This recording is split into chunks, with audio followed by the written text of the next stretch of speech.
Bonjour Jennifer. Bonjour.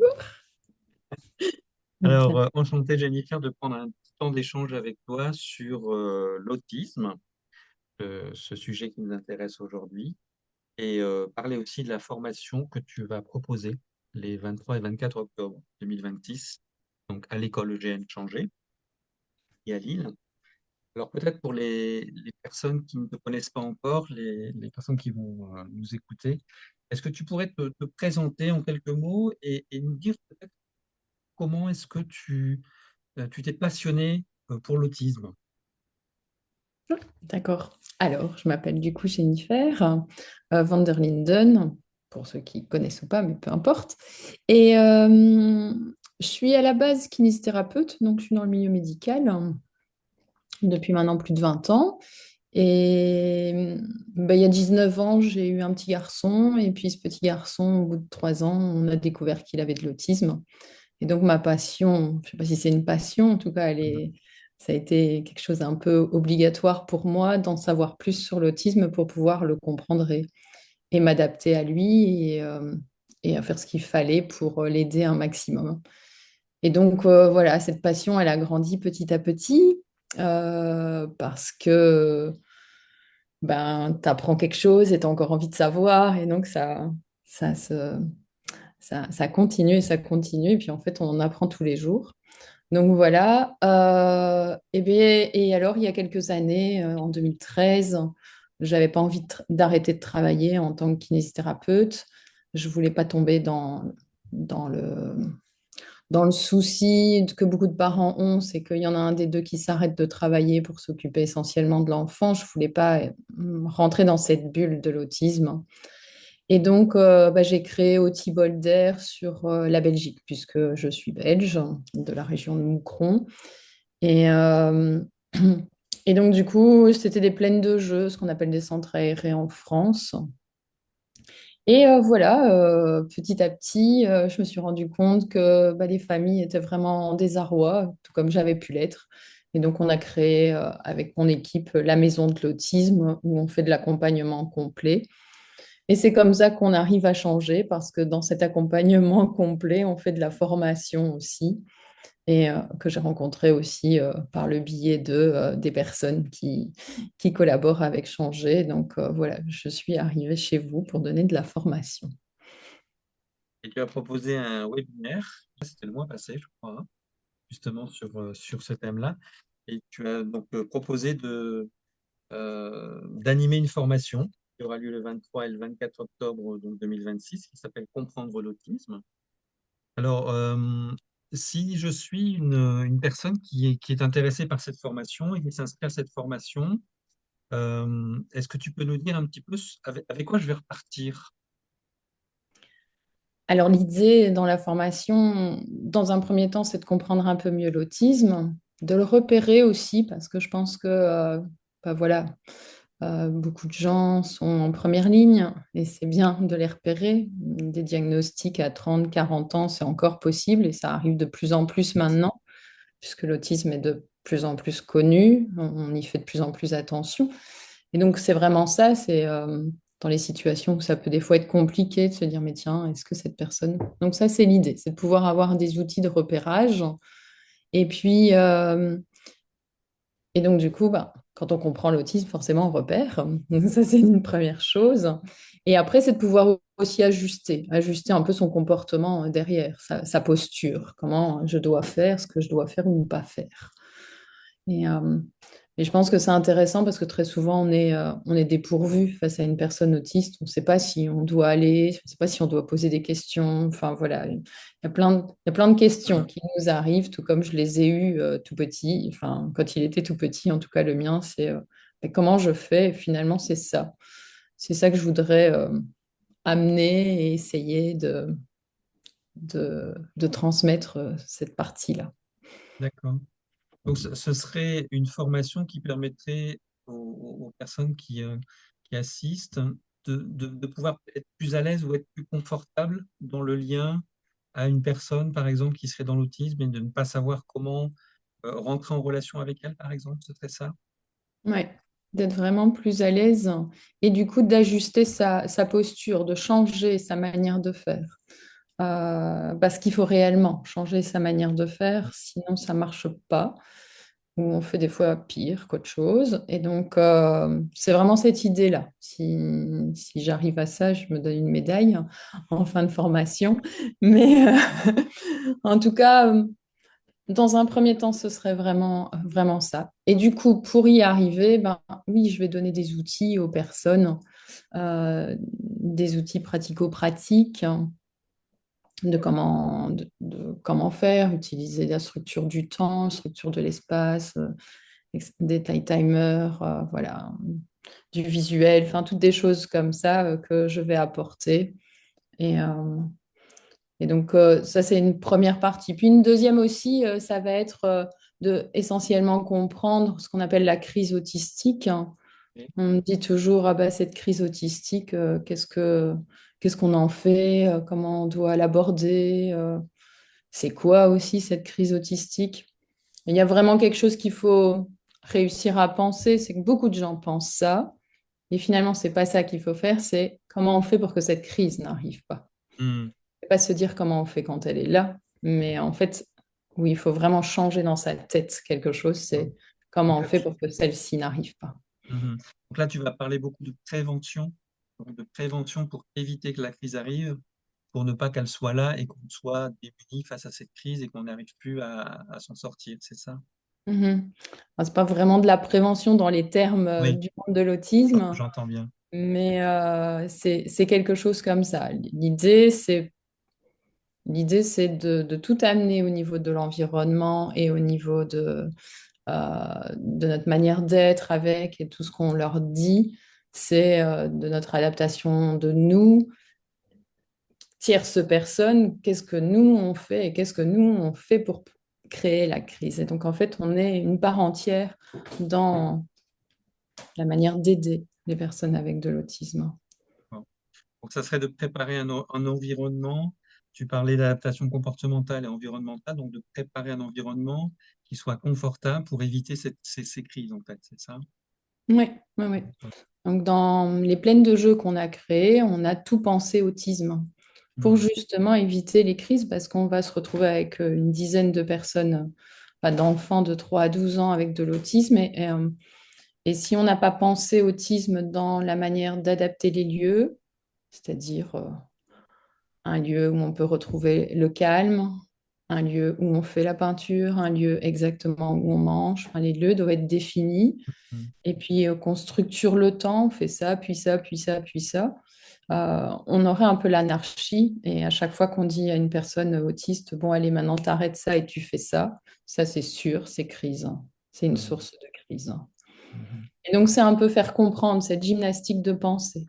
Souvent, ces formations, je les donne pas mal aux parents et souvent les Oui. parents ils disent, ah, on n'imaginait pas qu'on devait penser ça. En fait, on doit penser tout le temps. Bah oui, c'est vraiment une gymnastique autre de pensée. Bon. Donc en fait, accompagner l'autisme, c'est un peu avant tout changer je dirais de regard sur cette singularité du fonctionnement des personnes autistiques, c'est ça? Ouais, complètement. Ouais. Mhm. Ils ont une pensée autistique et donc c'est vraiment l'idée de comprendre cette pensée autistique. Mhm. Pour ça, il Et faut comprendre l'autisme. d'accord. C'est-à-dire un peu apprendre le langage comme si on apprenait le langage des sourds, sourds et muets par exemple, c'est un peu ça? Ça tendrait vers ça? Non, non. C'est pas la même Là, chose? c'est vraiment un autre moyen de communication. D'accord. Alors après, oui, on pourrait trouver un autre moyen de communication. Ça, ce serait plus pour les autistes non verbaux, puisqu'il en Mhm. existe aussi pas mal. Et donc ça, c'est les outils de communication. Ceux-là, on les abordera vite fait. Je vais dire qu'ils existent, mais ça, c'est toute une autre formation pour vraiment avoir les outils de communication avec ces personnes-là. Mais c'est plus des outils de penser, en fait. C'est vraiment penser comme eux et d'essayer d'être sur le même rail qu'eux, en D'accord. fait. Euh, Parce que eux s'adaptent beaucoup à nous, hein. Ils n'ont pas le choix. Ils sont minoritaires dans notre société, donc ils ne font que s'adapter. Mais si on veut les accompagner, on doit nous s'adapter. Je dis toujours, et on est chacun sur un rail différent et l'idée, c'est de se Se rapprocher rapprocher. D'accord. pour essayer de les comprendre. Cette formation, elle est faite pour quel type on va dire, de public? Est-ce que c'est adressé à un public de personnes qui ont une activité professionnelle dans l'accompagnement ou pas du tout? C'est ouvert à toute personne qui serait intéressée au sujet de l'autisme? Au début, quand je l'ai créé, j'ai surtout pensé parents, parce que c'était l'accompagnement des parents, maison de l'autisme, c'était vraiment l'idée d'accompagner les parents et de leur donner des outils et de comprendre enfin bref, ce que j'aurais aimé avoir en fait à l'époque. Et donc, ça a surtout démarré par ça. Et puis après, j'ai eu de la demande tellement partout et en fait, elle s'adapte à tout le monde finalement. Donc, j'ai eu de la demande dans pas mal d'institutions spécialisées dans notre région sur la Belgique parce que ça me rappelle un coup de fil que j'avais une fois fait tout au début, avant de créer tout ça, d'une j'avais appelé une plaine de jeux pour garder mon fils pendant les vacances et il m'avait dit, oula, il a de l'autisme, vous savez, c'est une manière tellement particulière de les aborder qu'on ne les prend pas. Et donc, du coup, c'est un peu ça. Du coup, les institutions m'appellent encore aujourd'hui, en 2025, 26, 27. Ils appellent encore en disant, on ne sait pas comment faire avec les autistes. Donc c'est ouvert à toute personne professionnelle dans les formations que je donne. C'est ouvert à tous et c'est ça qui est riche aussi. En fait, je me rends compte que c'est très riche d'avoir les deux, et des Mhm. professionnels et des parents, et des fois des instituteurs et des éducateurs d'école. En fait, ça permet de se rendre compte de la difficulté de chacun dans tous les domaines. Oui. Et Et puis très, de mettre en place un débat, un échange entre différentes perspectives, entre parents ou professionnels de l'accompagnement. On n'a pas forcément les mêmes besoins, les mêmes perspectives, donc ça peut être effectivement intéressant. Oui, très souvent en fin de formation, j'ai toujours ce retour-là quand c'est très hétéroclite. C'est vraiment de dire, ah, ça a été intéressant d'entendre ce que les Mhm. parents vivaient à la maison, parce que nous, on est en institution ou bien on est au cabinet et on n'imagine pas le tiers du quart de ce qu'on a entendu. Et, euh, et voilà, donc c'est ça qui est très riche aussi, je trouve, d'avoir le tout. Et dans les différents milieux aussi. Il y a des milieux, des fois, où c'est plus facile ou plus difficile. Et donc, c'est bien d'échanger. Et j'essaye toujours dans la formation de partir, si les gens ont des exemples concrets, de partir des exemples concrets pour De que leur ça, expérience, de leur vraie expérience de vie.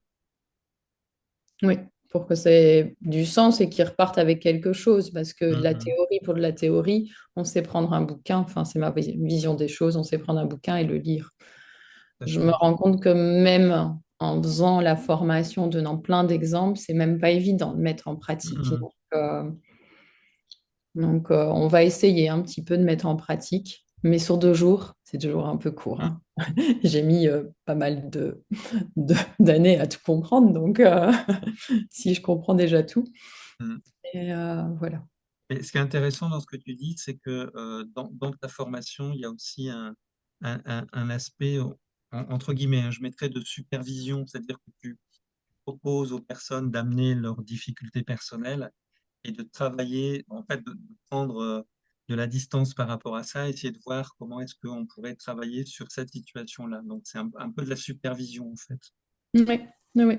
Donc, Oui, ça, oui, c'est je vais intéressant. prendre les exemples et on va essayer d'amener à trouver, tiens, et pourquoi ils sont arrivés, de les comprendre, pourquoi les Mm. situations sont arrivées, et puis aussi, bah, qu'est-ce qu'on fait la prochaine fois que ça nous réarrive. Et donc, de repartir avec des idées plus concrètes. Enfin, je pars vraiment avec cette idée-là.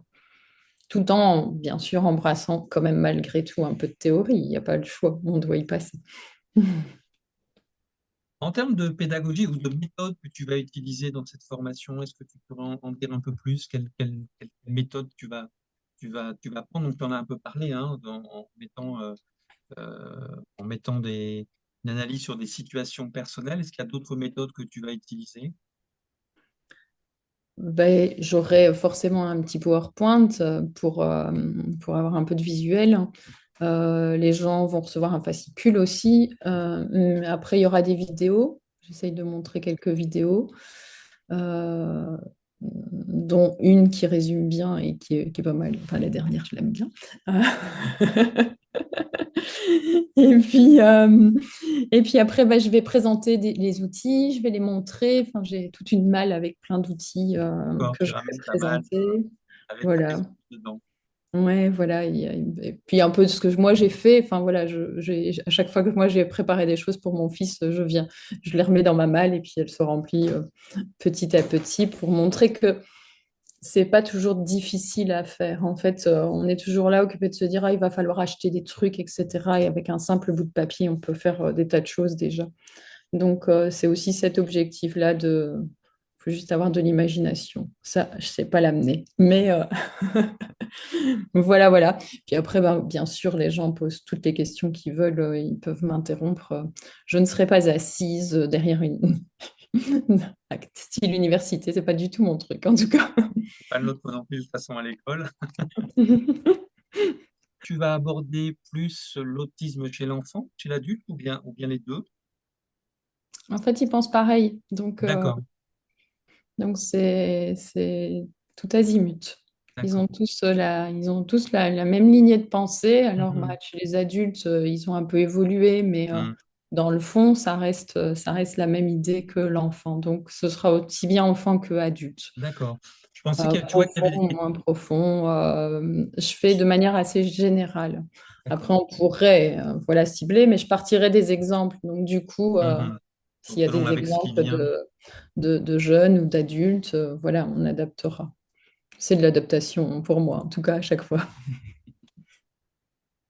En tout cas, merci Jennifer pour cette formation. Et puis, on espère qu'il y aura beaucoup de personnes qui vont s'y inscrire, qui sont intéressées. En tout cas, là, au webinaire, il y avait plus de 60 personnes qui avaient été intéressées par le webinaire. Il y en a certains qui ne sont pas venus pour des raisons de planning. En tout cas, il y a Mhm. eu pas mal de demandes. Tu aurais quelque chose à dire aux personnes qui aimeraient voilà, s'inscrire ou bien qui seraient intéressées par cette formation, quelque chose qui te tient à cœur? Ben, je pense que l'autisme aujourd'hui, on en parle beaucoup, mais on ne le comprend pas forcément bien. Mm. Moi, je suis partisane de faire comprendre à un maximum de monde ce que c'est l'autisme, une sorte de sensibilisation.